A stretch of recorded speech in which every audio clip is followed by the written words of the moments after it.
Hi folks, Joseph Kursky here with you to make some scones. This is my favorite scone recipe that I've made for 20 years now from a book called Simply Scones by Leslie Viner and Barbara Albright. Let's go do it. It is 2 cups flour, 1/4 cup sugar, which I reduce, 2 teaspoons baking powder, 1/8 teaspoon salt, 1/3 cup unsalted butter, chilled, 1/2 cup heavy whipping cream, 1 large egg, 1.5 teaspoons vanilla extract, and 1 egg mixed with 1 teaspoon water for glaze optional.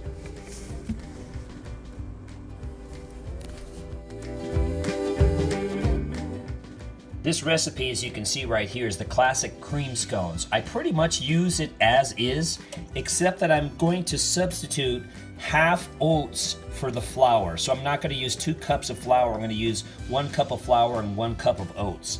But the rest is pretty much like it is here, except that I do back off on the sugar a bit, as you can see right here. So I back off on that about half, okay?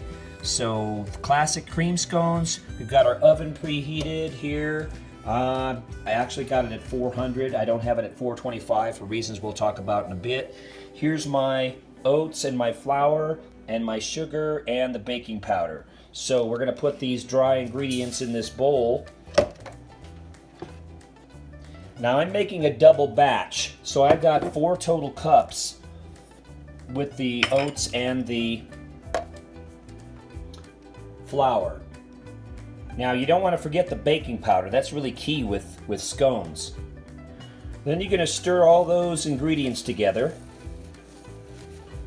I usually use something like this. You're going to want to keep the flour around because we're going to dust the scones at the end with a dusting of flour. And then you can use a stone. That's what I do, one of those baking stones. And whoever invented this parchment paper was a genius because nothing sticks when you use that parchment paper. So we've got our dry ingredients. Now we're ready to add the butter. All right, now we've got our butter sitting in the dry ingredients. And now it's a matter of cutting that butter up until it's a bunch of crumbs. Okay, so just go ahead and chop away at that butter until it's small crumbs inside your dry.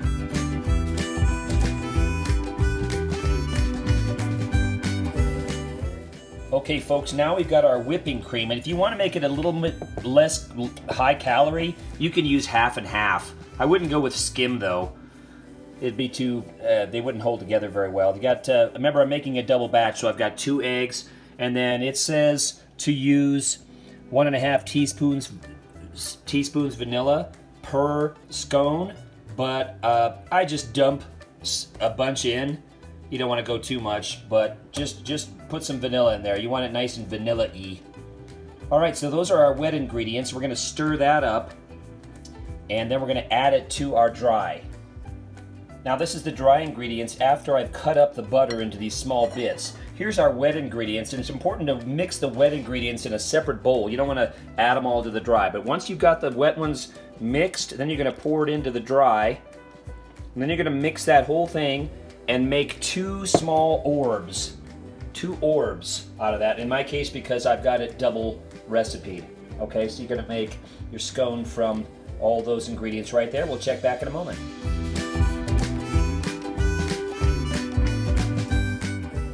Okay, I've divided up my recipe because I doubled it into 2 orbs. Here are my orbs. Okay, I flattened them down a little bit. So those are my 2 scones. And remember I was saying that you've got to have the flour out because what you can do now is you can dust the tops with some flour, okay? And I'll smooth that out in a moment.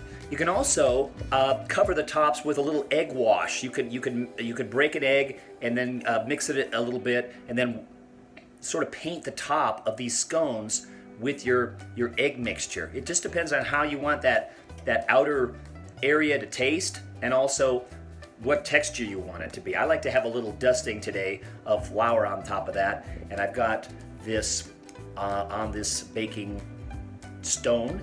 And remember I promised I'd talk to you about why I back off the temperature a little bit. The reason is because I actually cook them at a lower temperature than the recipe calls for. The recipe calls for 425. I cook them at 400 for about 10 minutes, and then I back it actually down to 325, and I just keep setting the timer and checking them, because if you cook them at the recommended temperature, in my opinion, in my chef's opinion, I'm a geographer, but we're on a cooking show today. Anyway, the point is, it makes it too crusty on the outside and too dark, and the inside is still kind of doughy.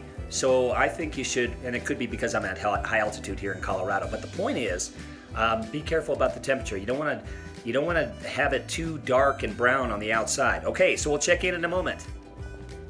Okay, there's my dusting of flour on top of those, and flatten those orbs out a little bit, and we're going to bake those for about 10 minutes or so on 400 F.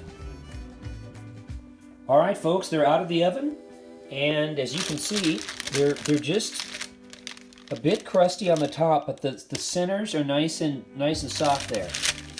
So I've got the 2 scones. Scones are they're a biscuit. You can make them sweeter than I did, but they're quite delightful. You can put spreads on them if you want to, or you can just have them plain.